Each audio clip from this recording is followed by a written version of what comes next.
Científicos, les damos la más cordial bienvenida a este nuestro sexto seminario en línea del año. Transmitiendo desde México y para toda Latinoamérica, el día de hoy tenemos el honor de contar con la presencia del doctor Antonio Rizzoli Córdoba. El doctor Rizzoli es médico neurólogo pediatra. Además de su especialidad, cuenta con una maestría en Ciencias Médicas y un doctorado. Actualmente es el jefe fundador de la Unidad de Investigación en Neurodesarrollo en el Hospital Infantil de México Federico Gómez. Y bueno, pues sin más preámbulo, lo dejamos con nuestro experto que nos hablará sobre el tema de neurodesarrollo y nutrición, y así como todas las actualidades que giran en torno a eso.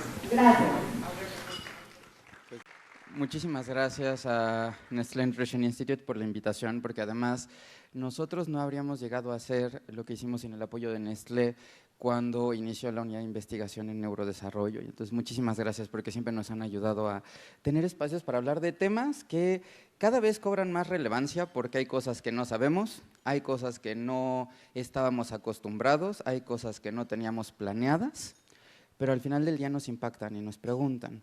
Por ejemplo, el pensar hace 20 años que íbamos a estar haciendo una transmisión en línea y no iba a ser un evento presencial, habría sido como muy extraño. Estamos celebrando 10 años de la generalización de los smartphones y tan solo un detalle como el pensar… Perdón, si pueden poner la diapositiva del título, por favor, para que vayamos ahí con las diapositivas, porque está, no sé si está transmitiendo, pero si me ayudan con la diapositiva inicial, por favor. Entonces, cosas tan sencillas como el Internet. En el 2000, gracias, muchísimas gracias. En el 2000, a alguien se le ocurrió decir a un candidato presidencial, vamos a tener Internet para todas las personas, y dijeron, está mal, no pasa. El día de hoy es un derecho universal. Entonces, hay muchas cosas que van cambiando.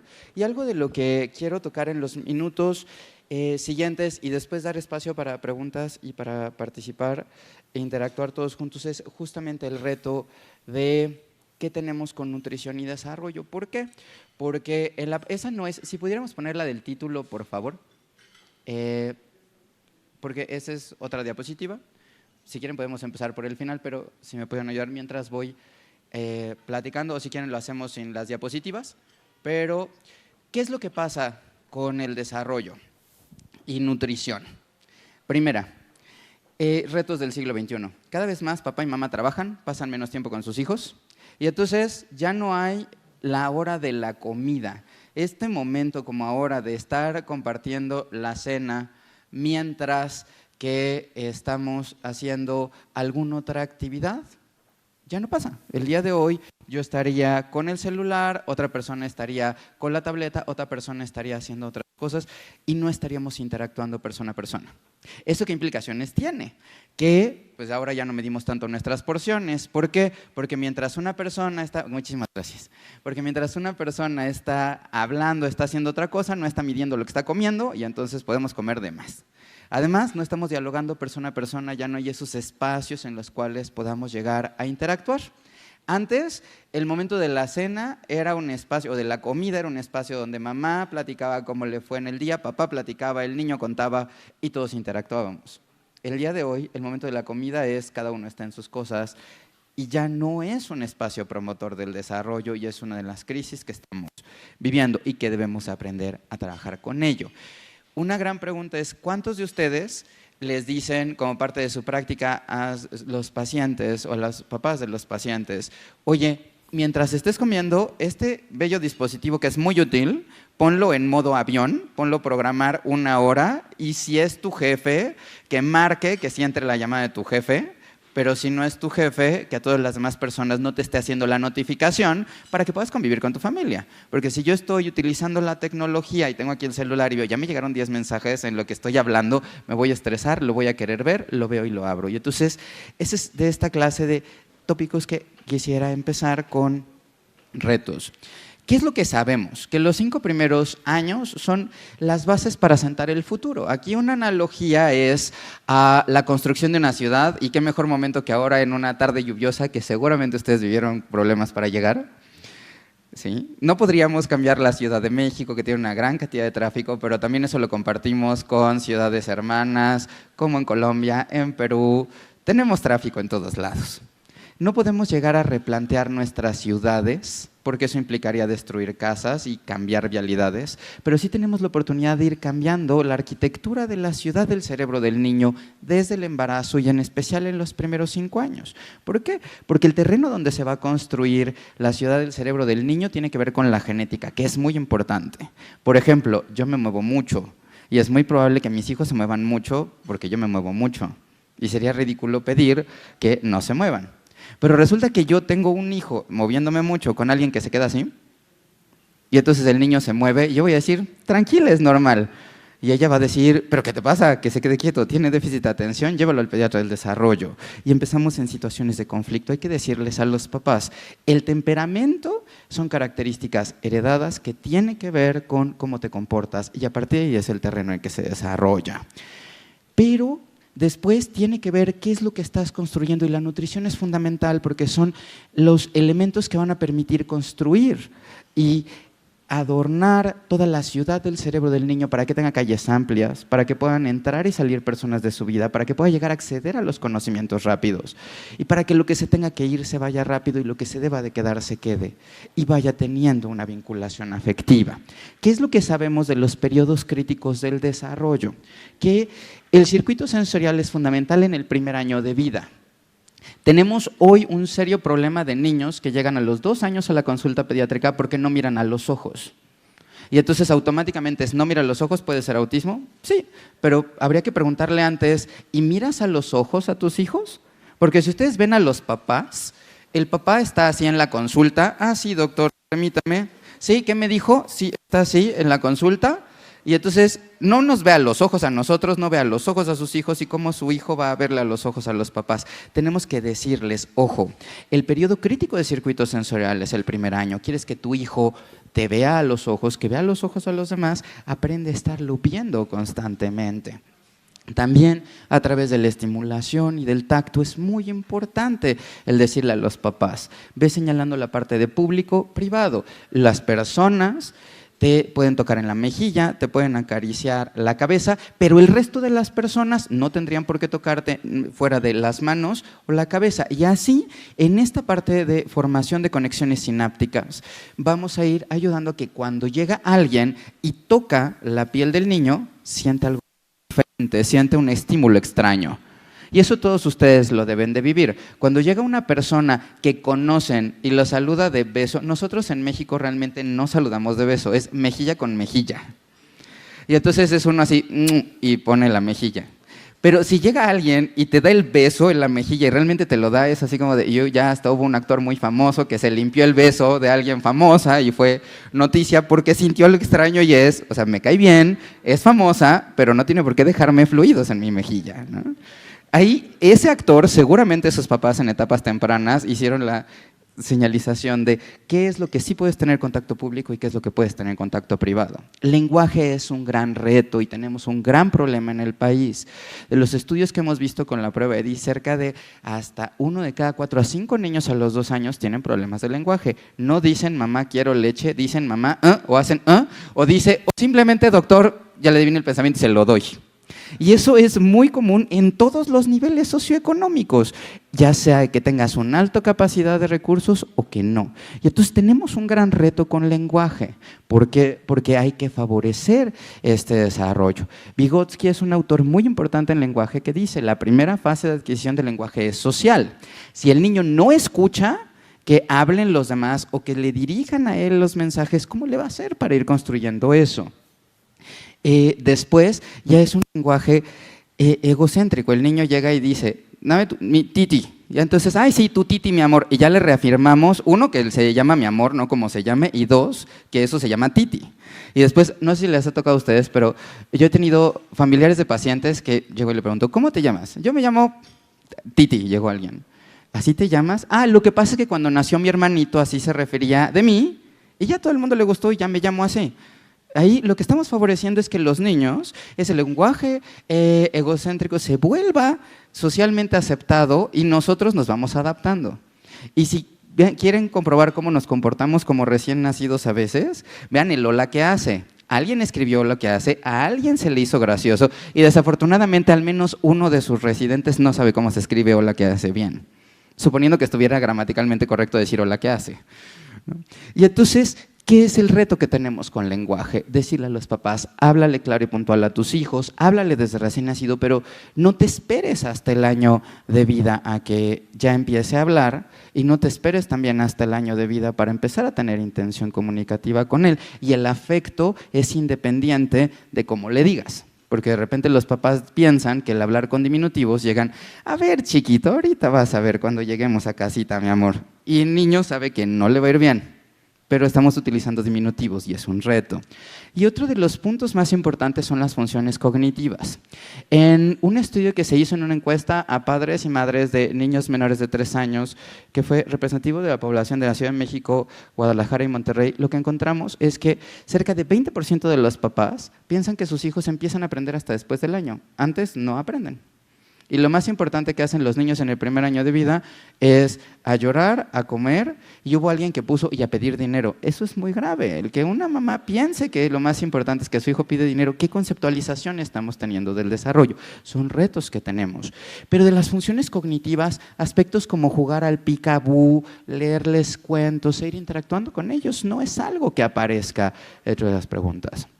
Pero también hoy, no sé si a ustedes les pasa, pero hay pacientes que, o niños, niñas, digo pacientes por el foro, pero yo me referiría a niños, niñas, que llega la mamá, el niño no habla y dicen, pero doctor, es muy inteligente. Desde los 8 meses agarró el celular, desbloquea la tableta y encuentra el programa que quiera y además ven videos en chino, ruso y de Pepa la Puerca en todos los idiomas, ¿no? O de lo que encuentran. Y entonces los niños ya saben desbloquear la tecnología mejor que cualquiera de nosotros y están interactuando. Hay que entender qué es esta parte. Y entonces hay que ver el proceso. ¿Por qué? Porque así como pasa en tecnologías, y es con lo que quiero cerrar para empezar ya a hablar de los aspectos de nutrición, en un estudio que fue de uso de tecnologías en adultos, lo que se vio es que los papás están muy al pendiente de lo que ven sus hijos en el primer año. Están viendo lo que ven. En el segundo año de vida están viendo lo que ven el 80% y de ahí va cayendo y ya las personas dicen, ten, ve la tele y tú decides qué haces a los 4 años y solamente el 30% supervisa los contenidos. El mismo problema tenemos con la nutrición. Estamos súper al pendiente de lo que comen los niños el primer año de vida y de repente ya dejamos de estar viendo qué es lo que comen y dejar de ver que tienen necesidades específicas para su edad y qué es lo que podemos hacer para ayudar. Además de que hay diferentes mensajes que van cambiando. Y entonces los 5 primeros años son periodos críticos para sentar las bases para el futuro. ¿Por qué? Porque los ojos, los oídos y otros órganos están en sintonía. Y ahí un tip básico que tendríamos que ver es, a mí me han tocado niños con déficit de atención refractario al tratamiento que resulta que no les había visto que no veían y entonces el niño no tenía déficit de atención, tenía un déficit visual severo y no lo veía bien. Y si no quieren un caso muy lejano, yo les pongo mi caso de vida. A mí, a los 31 años, el ballet parking del hospital, ya siendo medalla Alfonso Caso en la maestría, me dijo, doctor, siempre le pega al coche, ¿no necesitará lentes? Y entonces fui con el ballet parking y así fui con el oftalmólogo. Oye, el ballet parking dice, y efectivamente tenía astigmatismo. Y entonces nunca vi bien y probablemente estaría haciendo otras cosas. Necesitamos ayudar a que los niños vean bien. Y entonces es importante entender que van desarrollando toda esta coordinación visomotora que como pediatras nos tocaría ver. Algo que enseñamos mucho a los residentes de pediatría que rotan con nosotros y que tenemos el gran honor de que todos los residentes de primer año del Instituto Nacional de Pediatría del Infantil de México y que van a estar en siglo XXI están con nosotros viendo los aspectos pediátricos y de la consulta que tendríamos que ver y que no hay que descuidar. ¿Por qué? Porque queremos que el niño aprenda conceptos, queremos que el niño aprenda causalidad, pero ¿qué causalidad es la que le enseñamos al niño? En un berrinche, el niño llega, dame eso, no, ten. Entonces le estamos enseñando que la causalidad es, si hago algo con violencia, lo obtengo. Y eso lo vemos claramente de adultos. Hay 2 personas en la fila del banco, están formadas, llega una persona gritando, este banco es el peor del mundo, y en ese momento le pasan. Esa persona eso lo aprendió desde los 2 años, no lo aprendió en etapa adulta. Y entonces, en cuanto a la memoria y resolución de problemas, tenemos que irle facilitando estrategias para que lo vayan haciendo.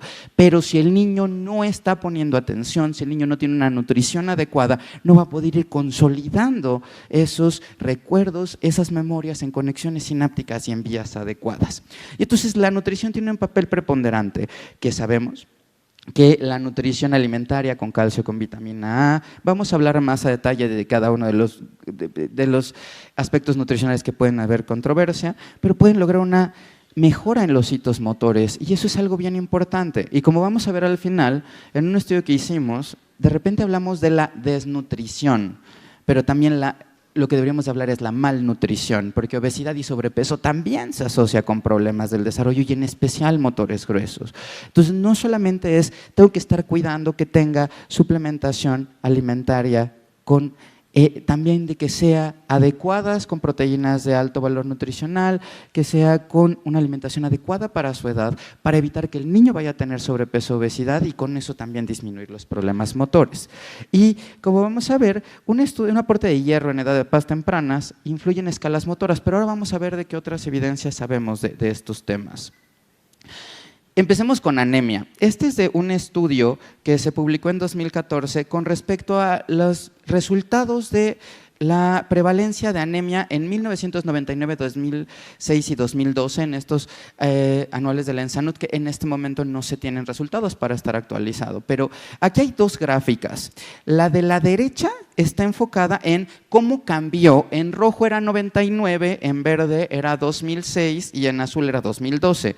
Vean cómo disminuye significativamente el nivel del porcentaje de niños con anemia al paso del tiempo hasta 2012. En el eje de las X están niños de 1, 2, 3 y 4 años. Entonces, como podemos ver, además, estoy enfocándome en la gráfica de la izquierda, de inferior izquierda. Hemos ganado una batalla con la anemia. Ahorita digo numeritos importantes, pero lo más importante es el gráfico de la derecha. Hemos logrado avanzar, pero niños de 1 año teníamos un serio problema de anemia. Pero ¿qué pasa si nos vamos a la gráfica de la derecha? Porque de repente nosotros decimos, es que yo atiendo en el medio privado, las mamás que tienen un nivel de ingreso alto no tienen este tipo de situaciones, o ellas piensan que no pueden tener anemia. Algo que es muy común, por ejemplo, ahora en estratos altos, es que la mamá llega y dice, es que mi hijo no puede tener anemia, yo le doy espinacas orgánicas que cuestan 200 pesos el manojo y además hasta trae el gusanito de prueba de vida de que es libre de pesticidas. Pero lo que no toma en cuenta la mamá es de que le está dando esas hojas de espinaca, pero el niño tiene menos de 8 meses, se le está dando ahí, no le está con algo ácido, no está teniendo una buena absorción y además el niño no tiene la capacidad para metabolizar, entonces se vuelve complicado. Pero la mamá cree que está haciendo todo lo necesario para que esté bien, ¿no? Y entonces, si vemos la gráfica inferior derecha, lo que se observa ahí es cómo es la prevalencia de anemia. Este es de 2012, pero en rojo es el tercio más pobre de la población, en verde es la clase media y en azul es el tercio más rico de la población. Y entonces podríamos decir, ¿hay diferencias significativas? Sí, pero como viene arriba, ojo, que 54.9% de los niños que están en el tercio más pobre tengan anemia es algo grave. Pero que, digamos, y la clase alta no tiene problemas porque solo el 38.3% lo tiene, no es para subestimarse. Y entonces ahí es donde tendríamos que estar reforzando con los papás esto. ¿Por qué? Porque además, y aquí conecto esto con la evidencia de hierro y con lo que sabemos. En la encuesta nacional de niños, niñas y mujeres de 2015 en el ENIM, en alfabetización y conocimientos alfanuméricos, se vio un fenómeno muy curioso. ¿Por qué? Porque en esta pregunta, voy a decir números aproximados, pero era un valor de 19, el número no representa nada, lo importante es la distancia. El quintil más pobre de la población en alfabetización estaba en cerca de 19, después subía a cerca de 21, en el segundo pobreza moderada, después viene la clase media, que es la que ya estaba en 24, la clase media alta estaba en 30 y la clase alta cae a un mismo nivel cercano a pobreza extrema. Y entonces ahí nos deberíamos de preguntar, ¿qué estamos haciendo nosotros como pediatras que atendemos en el medio privado? Porque muchas mamás dicen, ¿para qué voy a llevar a mi hijo a la escuela? Que no tiene madre, hay mucha conceptualización y creencias, y de repente tienen problemas nutricionales porque no están teniendo una adecuada asesoría y su asesoría muchas veces son otras mamás que recomiendan aspectos diferentes. Y entonces, lo que quiero acotar con esto es, la anemia es un serio problema. ¿Hemos mejorado? Sí, pero nos queda un gran trayecto. Y ahí lo primero que tendríamos que reforzar es, no hagas una transición de leche materna a leche de vaca convencional. ¿Por qué? Porque al final del día los niños no son becerros, son humanos. Y entonces tendríamos que pensar más allá de tener que darle un alimento blanco que se llame leche, porque hay mamás que dicen, es que la leche es obligatoria y no puede vivir sin la leche, y transformarla por, tendría que estar consumiendo, lo mejor es la leche materna, pero después tienes que estar viendo que sea un alimento adecuado para la edad de tu hijo y que esté suplementado con lo que requiera tu hijo o tu hija, más allá de solamente estar consumiendo cosas por consumirlas, que es un reto que tenemos con los papás. A mí me tocan muchos niños de 3 años que ya tienen caries dentarias y es que si no, no va a tomarse su leche. Y el niño tiene un adecuado estado nutricional, tiene parámetros nutricionales completamente normales, y ahí lo que habría que decirle a la mamá es, la leche en ese momento no tiene que estar tomando leche de vaca, porque además sola la leche de vaca puede estar condicionando anemia, y hay mamás que les dan 1 litro en la mañana y 1 litro en la tarde, y además el biberón le está dando problemas, mejor quítale el biberón y que deje de tomar leche y que lo tengan una alimentación adecuada, o si vas a estar dando alimentos, que cuides que sea una alimentación adecuada para su edad. ¿Qué sabemos de la anemia por deficiencia de hierro? Que puede asociarse a un desarrollo psicomotor inadecuado en los primeros años, una pobre cognición y mal aprovechamiento escolar. ¿Por qué? Porque en los primeros años es donde se desarrolla el 80% del cerebro. Y entonces, si no estoy teniendo una adecuada concentración de hierro, no voy a poder tener una adecuada concentración de oxígeno para que esté llegando directamente al cerebro, se esté ocupando y se vayan cerrando conexiones. Necesito decirle a los papás, toma en cuenta esto y cuida. Que sabemos que los niños que presentaron anemia antes de los 2 años de edad, después se tuvo un mal aprovechamiento escolar, con cocientes intelectuales inferior a pares que no tuvieron anemia y que además tuvieron mayor prevalencia de problemas sociales y de inatención. Pero ojo, esto a pesar de que la anemia se haya tratado después. Y entonces aquí un mensaje clave debería de ser, ojo, no ha salido en Salud 2018 con los resultados como tal para hacer el análisis comparativo, pero de lo que veíamos es, de los pacientes que atendemos en la consulta privada, 1 de cada 3 al año puede tener anemia por deficiencia de hierro. Muchos de esos papás pasaron de lactancia materna a leche de vaca convencional, puede estar teniendo anemia y aunque después le identifiquemos que tiene anemia, ya puede ser algo tarde para este periodo del desarrollo. ¿Qué es lo que pasa? Que a pesar de la suplementación prenatal puede disminuir el riesgo de anemia, pero es importante también considerar cereales fortificados o alimentos fortificados para tener una adecuada disponibilidad de hierro, que el niño tenga esto. Y algo importante es que las habilidades motoras, cognitivas, de comunicación mejoran la suplementación con hierro, incluso con niños no anémicos en etapas tempranas, pero la suplementación a dosis menores podría estar justificada en pacientes que no tienen anemia, y en un niño que además puede estar en riesgo como 1 de cada 3, es importante considerar que tengan un aporte adecuado para su edad. Otro tema controversial es los ácidos grasos omega 3 y omega 6, porque además ahora ya hay toda una industria, ya hay una gran cantidad de productos de omega 3 y de omega 6. ¿Qué es lo que sabemos de los omega 3 y los omega 6?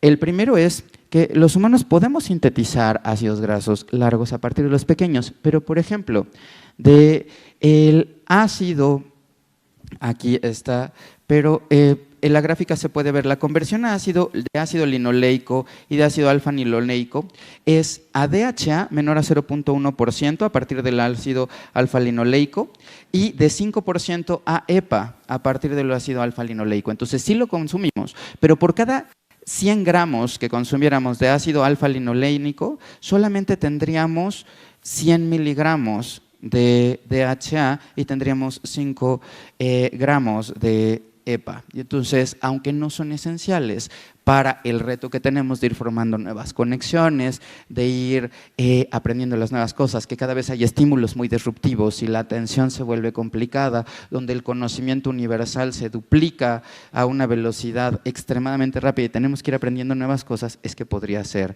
de utilidad la suplementación. ¿Cómo funcionan los ácidos grasos o qué es lo que se considera? Son 2 partes. La primera, al ser de ácidos grasos poliinsaturados de cadena muy larga, hacen que en el movimiento de las membranas sea más fácil que se puedan ir llegando a formar conexiones. Eso es por un lado. Y por el otro lado pueden ayudar a estabilizar los canales de sodio para que estas conexiones sinápticas que se vayan haciendo en los niños ayuden. Estos estudios que se hicieron por ejemplo, aquí la gráfica es para mostrar cómo son los fosfolípidos en un grupo de niños sanos comparados con niños que tienen déficit de atención. ¿Y qué es lo que se encontró? Que los niños que tienen déficit de atención tenían menos fracciones de ácidos grasos esenciales, con EPA y DHA significativamente disminuidos, pero además tienen una relación omega 6, omega 3 elevada. Y entonces algo de lo que se ha visto es, si vamos a dar suplementación tendremos que considerar 3 cosas. La primera, la relación que hay entre EPA y DHA. Eso es un punto. La otra, que debe tener más omega 3, pero también deberíamos de dar un aporte de omega 6, porque de repente solo nos centramos a omega 3. Y entonces, ¿cuál es la evidencia que hay a partir de ahí para atención? Este es de los primeros estudios donde se vio, y lo primero que quiero acotar es, vean las dosis. De EPA son cerca de 186 miligramos, de DHA 58 y gamma linolénico 20. O sea, son dosis bastante altas las que se requerirían. Y entonces de repente se habla de tiene demasiado, si tiene demasiado, pero realmente cumple con lo necesario para poder llegar a actuar o no. Es importante darlo, pero no como un suplemento para déficit de atención o para problemas atencionales, sino como un suplemento para tener un desarrollo adecuado. Pero lo que se vio aquí es, los niños tenían síntomas de déficit de atención en la medición inicial, y después de 3 meses, los que habían recibido esta concentración de ácidos grasos omega 3 y omega 6 mejoraban un 50%. Los niños que habían recibido placebo, que era aceite de oliva, se quedaban iguales, y cuando se abrían los dos, entonces ya bajaban los dos. Entonces podría funcionar. ¿Para qué funcionan los omega 3 y cómo pueden ver el efecto que tenga en sus pacientes en la consulta?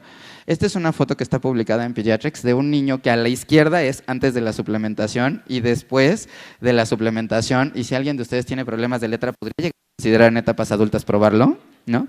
Porque no sé si les pasa así que de repente la farmacéutica dice, no le entiendo a sus recetas, podrían considerar suplementarse con omega 3 y omega 6 si tenemos solución.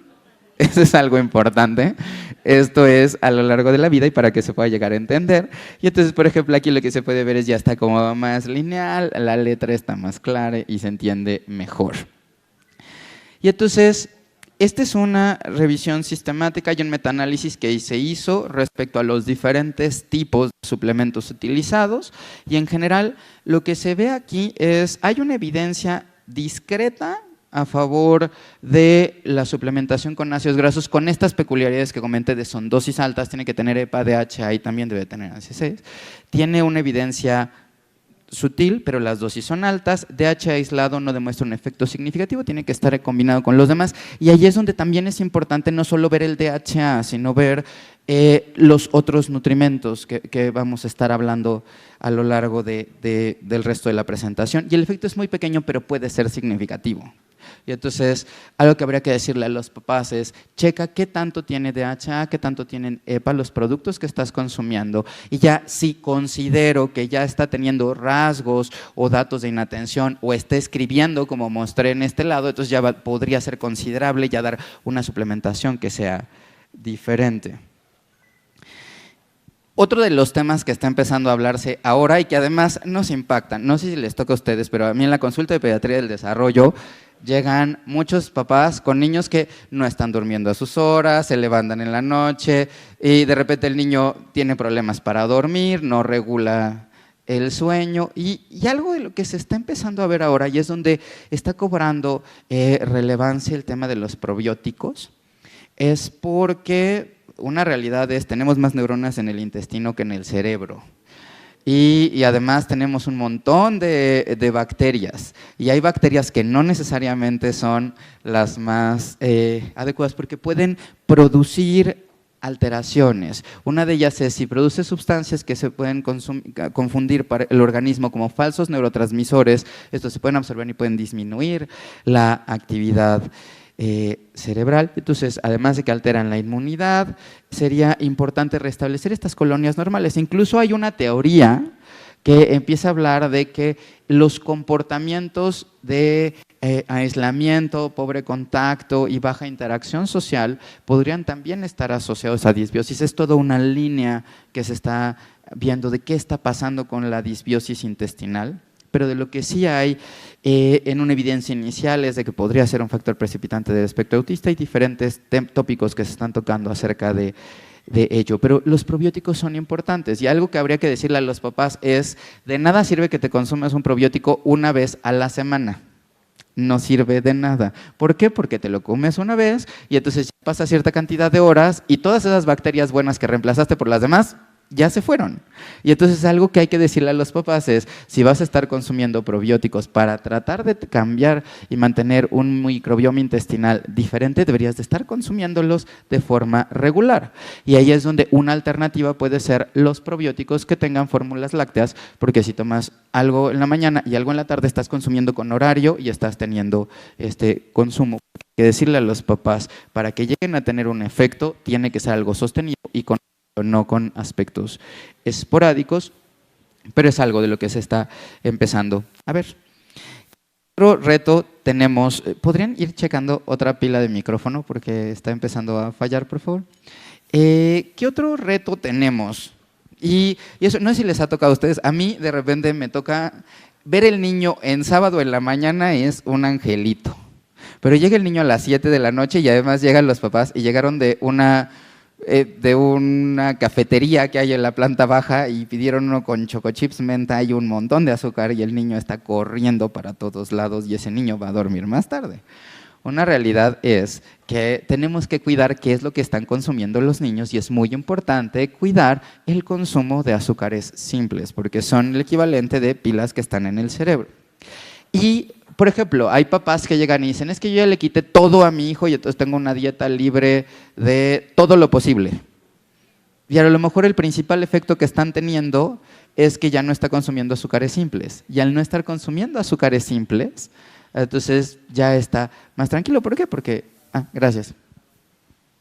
Cambió, perdón, gracias. Entonces, por ejemplo, este es un estudio bastante interesante que se hizo, este es en adolescentes, pero se podría extrapolar a los otros niños. Aquí era, ¿qué pasa por género en hiperactividad y problemas de conducta por número de vasos de bebidas que contienen azúcar? O sea, aquí era literal número de vasos de bebidas con azúcar añadido.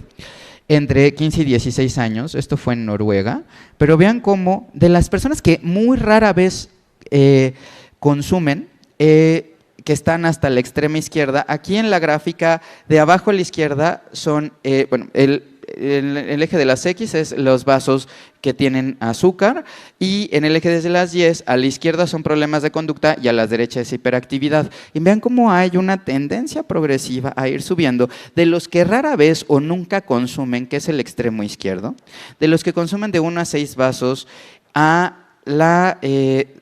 día, perdón, 1 de 6 vasos a la semana, que es menos de un vaso al día, es el mismo efecto, pero cuando ya las personas empiezan a consumir un vaso al día, empieza a triplicarse los problemas. Y cuando consume de 2 a 3 vasos, aumenta más, y con más de 4 vasos al día, ya está en síntomas casi por valores de punto de corte de diagnóstico de problemas. Y entonces, ¿qué es lo que pasa? Que las personas desayunan, comen y cenan muchas veces con bebidas con endulzantes o con azúcares simples y con refrescos. Pero de repente los papás dicen, ay, es que yo no consumo eso, pero no se dan cuenta que las fórmulas lácteas que utilizan tienen azúcar añadida y entonces le está dando una gran concentración de azúcar al niño y eso puede ser una fuente que mamá no lo registra. Es como, no sé si lo han visto en la consulta, pero algo que pasa mucho cuando les preguntamos a la mamá de, ¿tu hijo toma líquidos antes de irse a dormir? No, solamente toma sopa. Pero los papás dicen, la sopa no es líquido, la sopa es sopa. No, aunque sea aguada y aunque sea un consomé sin nada. Y entonces, de la misma forma, los papás no se ponen a ver qué es lo que está pasando con el azúcar, con el consumo de azúcares simples. Y una recomendación que les deberíamos de dar a todos es, no es de que quites el azúcar la necesita el cerebro, pero tienes que estar pensando a qué hora se la estás dando y evitar productos que tienen azúcar añadida porque ya de por sí la va a estar consumiendo de forma natural. Y aquí de paso también decirles, porque algo que es la típica cena en México es plátano. Y el problema del plátano es de que tiene un índice glucémico altísimo. Y entonces a lo mejor el niño está teniendo problemas para dormir y decirle, en vez de que esté cenando plátano, cambiar por moras, berries o algo que tenga un índice glucémico más bajo. Entonces es importante decirle a los papás, chequen las etiquetas de los productos que no tenga azúcar añadido. Y en cuanto a alimentación complementaria del preescolar, ¿qué es lo que se ha visto? Que la práctica más usual es iniciar papillas con frutas y verduras y la introducción tardía de carnes o otras fuentes de proteínas diferentes de la leche. Y entonces, en especial, de repente al niño le empiezan a dar demasiadas cosas dulces, el niño empieza a reconocer estos sabores dulces y después puede tener conflicto. El hecho de la introducción tardía de proteínas de alto valor nutricional puede ser un problema por dos situaciones. La primera, porque puede hacer que tenga menos neuronas, porque es donde se están generando la mayor parte de la conectividad del cerebro, se está haciendo esta depuración neuronal, la parte de las neuronas que no se utilizan se degenera, y puede tener una arquitectura dendrítica y de sinapsis simple que después puede condicionar problemas para generar esas conexiones. Y entonces la recomendación aquí es de que el correcto inicio de una alimentación complementaria y la continuación a partir del primer año tiene que tener una fuente apropiada de proteína de alto valor biológico como carnes rojas, magras, pollos, alimentos lácteos, pero considerando que es una fuente de proteína, no porque es leche, sino porque es una fuente de proteína y que debe ser adecuada para la edad de los niños. Y el último tópico con el que quiero cerrar para abrir la parte de preguntas es esto que comentaba al inicio de un estudio que hicimos de base poblacional, aquí fue en Guanajuato, con todos los niños de Guanajuato que iban a las unidades de atención primaria. Y se les aplicó la prueba EDI y se midió el estado nutricional con peso para la talla. Y lo que se encontró ahí es, sí, los niños con desnutrición grave, como pueden ver ahí, cerca del 70%, solamente el 23% de los niños que tenían desnutrición grave tuvieron un desarrollo normal. De hecho, por eso lo que está en la normatividad es el niño tiene desnutrición grave, independientemente del resultado del tamizaje del desarrollo, piensa que tiene riesgo de situaciones en el desarrollo y favorece la parte socioemocional e ir tratando. Va mejorando es desnutrición moderada. Pero, ¿qué es lo que pasa en el otro extremo? Porque de repente los papás dicen, yo quiero que esté regordetito y mientras más tenga los pliegues, y dijeron en Colombia, mientras más hermoso es, mejor. Y entonces se vuelve un problema, porque lo que nosotros acá encontramos es ojo con sobrepeso y obesidad, porque incrementa el solo hecho de sobrepeso y obesidad ajustado por edad, sexo, tipo de localidad y de residencia aumenta en 16% el riesgo de forma global y ajustado por edad en esto. Pero si nos vamos por grupos de edad diferentes, ¿qué es lo que pasa? En la parte motora gruesa, el tener sobrepeso u obesidad en un niño menor de 1 año se puede incrementar la probabilidad de problemas motores en un 52%. Y este pico se vuelve a dar de 37 a 59 meses y ahí llega a ser de hasta 86%. ¿Por qué? Porque el niño está entrando al preescolar y al estar en el preescolar está viendo lo que comen los otros niños, ya no hay un tanto control de lo que estén consumiendo. Antes de la regulación de los alimentos, de la venta de alimentos chatarra, era muy fácil conseguir diferentes alimentos. Este estudio fue hecho antes de que se aplicara la regulación y sería interesante ver qué tanto está cambiando la prevalencia de problemas. Pero algo que deberíamos de considerar es muy importante la desnutrición. Muchos niños no tienen desnutrición, pero pueden tener anemia y es importante que esté reforzando esto. También con los retos que tenemos del estilo de vida diferente, el favorecer tener hábitos nutricionales adecuados, donde vamos a ver las porciones que estamos consumiendo y hacernos conscientes de lo que comemos para sentarnos a comer y que sea un momento de convivencia. Porque la nutrición es fundamental, pero de nada sirve tener una nutrición increíble si yo no hago nada con mi hijo y lo dejo al cuidado de la tableta.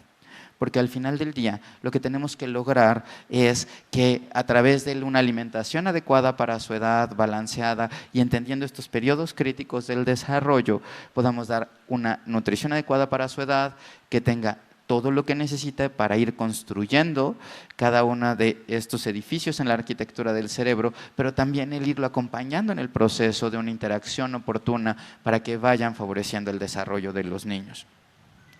Y aquí era de lo que comentábamos de aspectos generales, algo de lo que ya sabemos es que el sexo femenino es un factor protector para problemas en el desarrollo, pero aquí es donde tenemos que reforzar, hay una gran inequidad de género, porque ser mujer es un factor protector de desarrollo, pero eso no implica que no tengan problemas del desarrollo.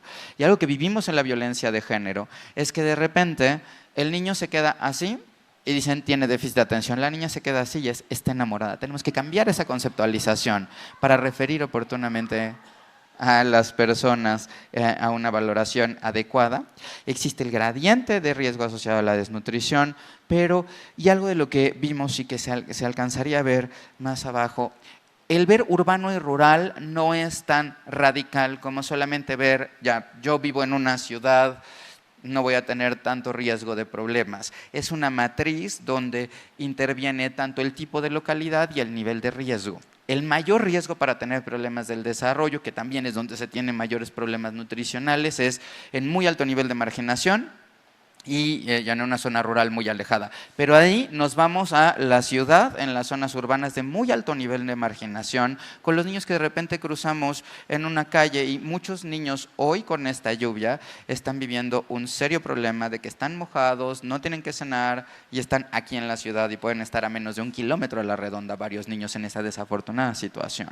De ahí viene el rural de muy bajo nivel de marginación y el que sería más protector es el urbano de alto nivel de marginación. Pero, y con lo que quiero acotar, como dice Sindre Marmot, él hizo el programa de desarrollo infantil para Inglaterra, y una de las cosas que él habla es del universalismo proporcionado. De nada sirve que hagamos cosas para las personas más pobres. Tenemos que hacer todo para todas las personas, porque todos los niños los deberíamos de ver como personas que necesitan una alimentación adecuada para su edad, que tenemos que garantizar con un enfoque de derechos, que tengan acceso a vivir en una familia, que tengan salud, una nutrición adecuada, juego, que vayan educación, y eso es lo que nos toca. Pero no porque sean del medio privado, tengan un alto nivel socioeconómico, ya tienen cubiertas sus necesidades. Entonces, con esto quisiera agradecer nuevamente a Nestlé por la oportunidad y dar espacio para algunas preguntas en los minutos que quedan.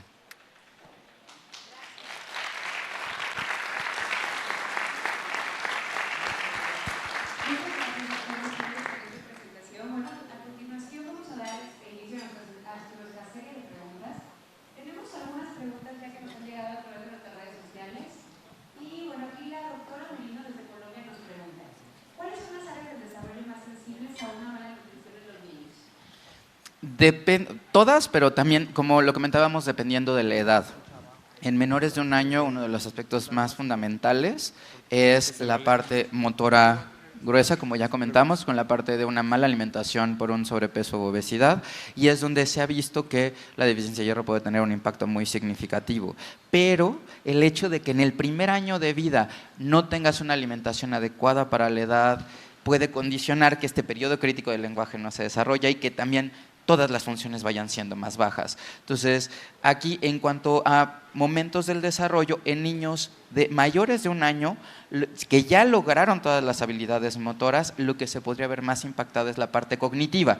¿Por qué? Porque si no tiene una alimentación adecuada, no está poniendo atención, no está pudiendo llegar a procesar bien, a aprender a generar estos conceptos. Que es en esta parte en la que Piaget habla de la función semiótica, no va a estar haciendo toda la parte cognitiva para hacer una representación del mundo y poder llegar a interactuar y hablar con los demás. Gracias. Tenemos otra pregunta del doctor Garza desde Monterrey, Nuevo León. Nos pregunta, ¿existe una correlación directa entre los azúcares provenientes de fuentes naturales, a diferencia de los añadidos y los problemas conductuales que mencionó?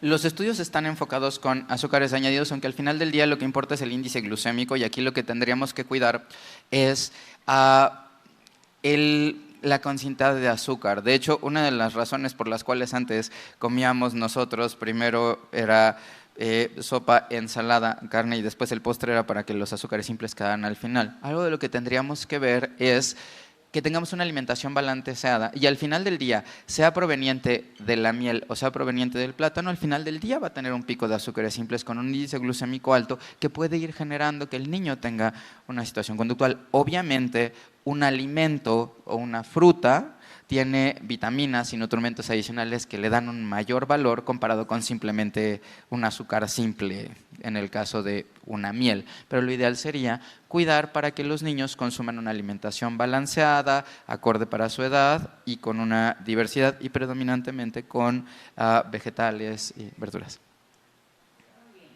Tenemos otra pregunta desde Perú. El doctor Mendoza nos pregunta, considerando los patrones de alimentación actuales de los niños mexicanos, ¿qué alimentos recomendaría para ayudar a una buena alimentación y por lo tanto a un buen desarrollo integral?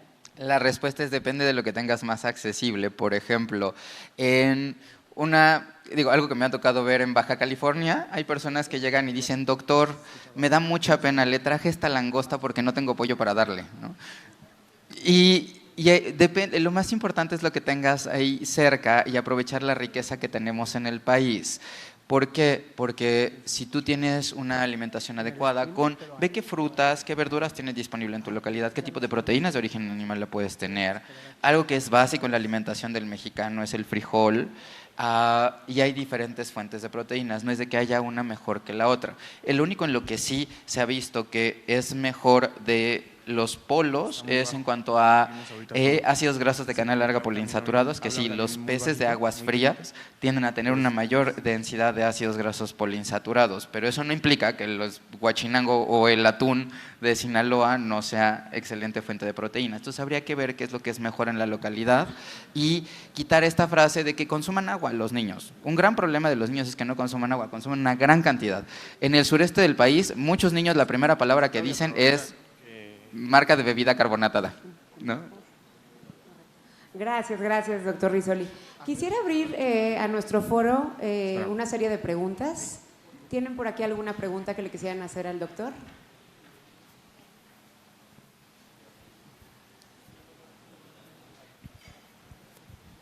Buenas noches.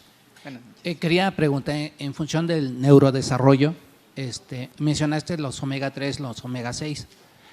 ¿A qué edad sería recomendable iniciar los pescados en la alimentación de los pequeños para que favorezca este desarrollo cognitivo en el bebé? Aquí yo creo que son dos preguntas diferentes. El sentido en cuanto al pescado como proteína de origen animal, de hecho ahora la recomendación es puedes introducirlo tempranamente para tener una alta concentración de proteínas como suplementación para favorecer un mejor desarrollo, suponiendo que no hay tanta biodisponibilidad de los omega 3 o de omega 6 en la alimentación, o por el estrés en el que estamos viviendo, por ejemplo, no sé si les toca a ustedes, pero ahora hay niños que a los 2 años ya están yendo a aerodanza, robótica, tienen un montón de actividades los niños y el preescolar ahora tiene una gran cantidad de actividades que el niño puede requerir una suplementación para poder concentrar en esas actividades. La recomendación es que la suplementación pudiera empezar a partir del año, pero ahí si dejamos de ver le voy a dar leche de vaca por darle leche de vaca y doy una fórmula láctea especializada para la edad, puede tener apoyo con los nutrimentos necesarios para su edad y se puede estar dando, no requiriendo una dosis de suplementación. Y si el niño tiene problemas, o yo noto que tiene problemas de conducta o de atención, la dosis de suplementación es la misma a partir del año y hasta los más de 90 años. O sea, es el mismo consumo porque el cerebro ya está similar a los demás. Toño, aquí. Sí, hola. Hola. Bueno, me dio mucho gusto escucharte y especialmente el énfasis que pusiste al inicio de la importancia de la actividad y en buena medida de la estimulación, porque una de las cosas que me parece destacan de tu presentación y quisiera si pudieses enfatizar un poco en esto es que, bueno, tú le puedes dar los alimentos necesarios, pero si no hay una experiencia, si no hay una estimulación para que tome esos sustratos y finalmente se den todos estos mecanismos neuronales, esta biosíntesis, utilizando estos requerimientos, que si no, no sirven de nada. O sea, puede tenerlos el niño, pero no van a servir espontáneamente. Entonces, ¿qué opinas tú de esta relación del hecho de que, bueno, tenemos que aportarle al niño los nutrimentos, pero tiene que recibir una estimulación adecuada, tiene que haber estas interacciones de las que nos hablabas al principio para que esos alimentos se integren? No se van a integrar de gratis a la estructura y a esta arquitectura que tú estabas planteando inicialmente. Sí, muchísimas gracias, doctor. Es un honor escuchar ese comentario, viniendo en especial de usted, toda una autoridad en el tema. Pero uno de los puntos que pasa, y aquí pongo un ejemplo con déficit de atención.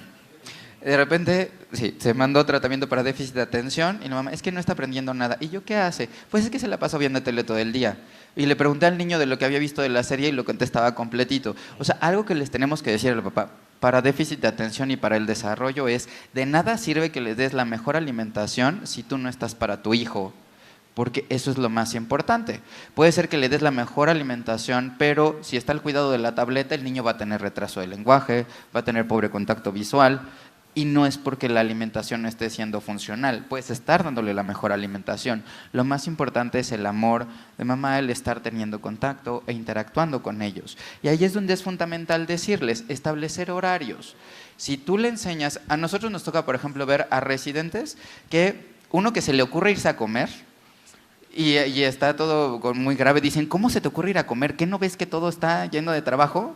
Esa persona que se fue a comer es una persona que tiene buen pensamiento, porque es, si yo no como, si yo no me alimento, me voy a desmayar, no voy a rendir, no voy a procesar. Los que no comemos en todo el día hasta las 8 de la noche por estar haciendo otras cosas somos los que estamos mal, y eso es lo primero en los primeros años de vida. Entonces es fundamental, pero también entender que hay actividades específicas para cada grupo de edad, y por eso es fundamental el ir con su pediatra para que se vaya haciendo una evaluación del desarrollo, ir dando tips de, mira, ¿cómo lo veo? ¿Qué es lo que puedes hacer? Y hay diferentes materiales, como los bellos materiales que han desarrollado en el Instituto Nacional de Pediatría, también para favorecer el desarrollo. Sí, aquí alguien había... Y la doctora. Sí, felicidades, sí. Muy buena plática. Soy Alicia Robledo, del 20 de noviembre. Y efectivamente, como dices, el problema del déficit del hierro viene desde que el doctor Cravioto hacía sus primeros estudios desde el siglo pasado y continúa. El problema es que persiste todavía en muchos años posteriores en etapa escolar.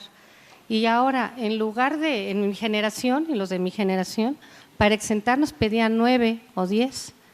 A las generaciones actuales les piden 8, porque en lugar de mejorar la nutrición, bajaron el promedio para exentar.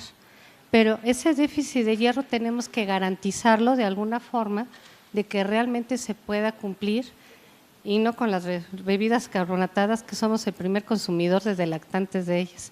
Que excelente lo que comentabas, y esto se da también en nivel socioeconómico medio, alto y alto, que aún en escuelas particulares es en donde se encuentra el déficit de hierro en etapas posteriores. Los primeros 5 años son fundamentales para lo que vaya a pasar en el futuro.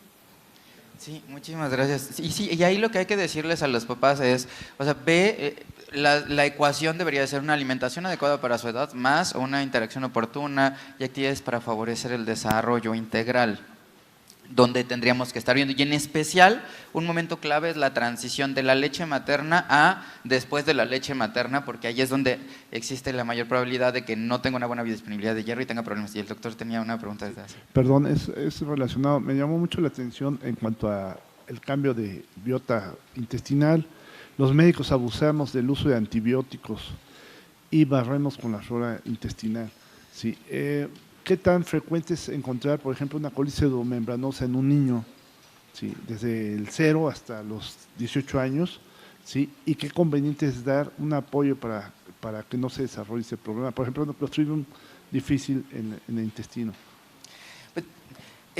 La colitis pseudomembranosa es un serio problema, pero aquí específicamente con el aspecto de disbiosis se refiere a lo que de forma natural se puede ir adquiriendo cuando dejamos que se colonicen, que definitivamente el aspecto del uso de antibióticos, y ese es todo un tema, el uso de antibióticos y el impacto que tienen en el microbioma intestinal es un gran impacto. Pero además de los antibióticos, el problema es, por ejemplo, el niño está jugando y todo se lo lleva a la boca, come tierra, come los juguetes, se chupa todo se lo lleva a la boca y todo eso tiene bacterias que se va colonizando. Y entonces ahí lo que se refiere efectivamente es de forma espontánea, puede haber una sobrecolonización de bacterias productoras de neurotransmisores, falsos neurotransmisores similares a GABA, que no necesariamente están causados por el dar antibióticos, sino simplemente es una colonización que está ahí presente porque tienden a reproducirse, y ahí es donde podría ser de utilidad el estar dando una alimentación regular una ingesta regular de probióticos a través de fórmulas lácteas especializadas, adecuadas para la edad, que vayan ayudando a favorecer esta regulación del microbioma para que proliferen las que son adecuadas y que no proliferen las que son inadecuadas. Además de tener cuidado con estar recetando antibióticos de más, porque eso puede ya dar problemas más serios como la colitis pseudomembranosa. Nosotros muchas veces lo que vemos en neurodesarrollo es el niño llega, no habla, y entonces la primera gran pregunta, ¿qué es lo que pasa como en panorama y aquí como tips es, el niño está utilizando mamila, hay que quitar la mamila.